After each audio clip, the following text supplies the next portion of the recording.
Ikaw yung nag 1 month notice, ikaw yung nag-break contract sa amo mo. Opo.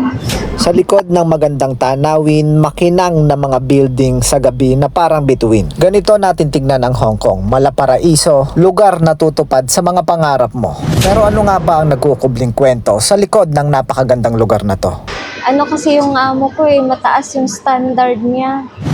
Tapos, yung pagkain ko din, pag lunch kasi, itlog lang. At ayon sa Hong Kong Labor at nakasaad sa ating kontrata, kailangan merong 1,236 HKD per month na food allowance ang isang domestic helper. If not, the employer must provide good food, not dog food. Tapos minsan, tira-tira din.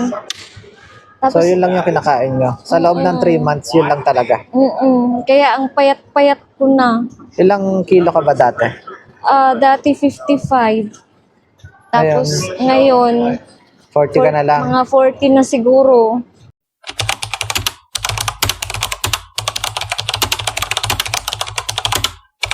Naka 6 years ka sa Middle East. Tapos lumipat ka dito. Bakit? Kasi mas mataas ang sahod dito Paano sila makitungo sa'yo? Dadabog sila lagi. Lagi sila, hindi naman sila nag-aaway. Hindi sila nag-aaway pero nagdadabog siya. Laging galit sa'yo? One day pa lang, ganun na yung ugali nila. Pabigat na yung pakiramdam mo day 1 pa lang. Oo. Feeling mo talaga hindi ka na kagad tatagal. Oo. Anong oras ka nag-i-start ng trabaho mo? 6 a.m. Hanggang anong oras? 11. Anong oras yung pinaka-late mo? 12 to 1. 12 to 1? Kasi maliligo pa ako niyan Oo. Para kinabukasan hindi na ako maligo. Oo. Kasi pag na maingay, ako yung sisihin na magigising yung bata. Tapos, pag nagturo ako ng bata, parang teacher ba?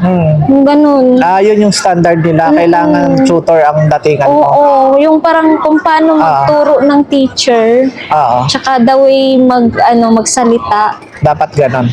Perfectionist sila. Oo, yun. Perfectionist na as in perfectionist. Na kunting mali. Yung 6 to 11 or 12 mong work, non-stop yun? Tuloy-tuloy yan? Non-stop.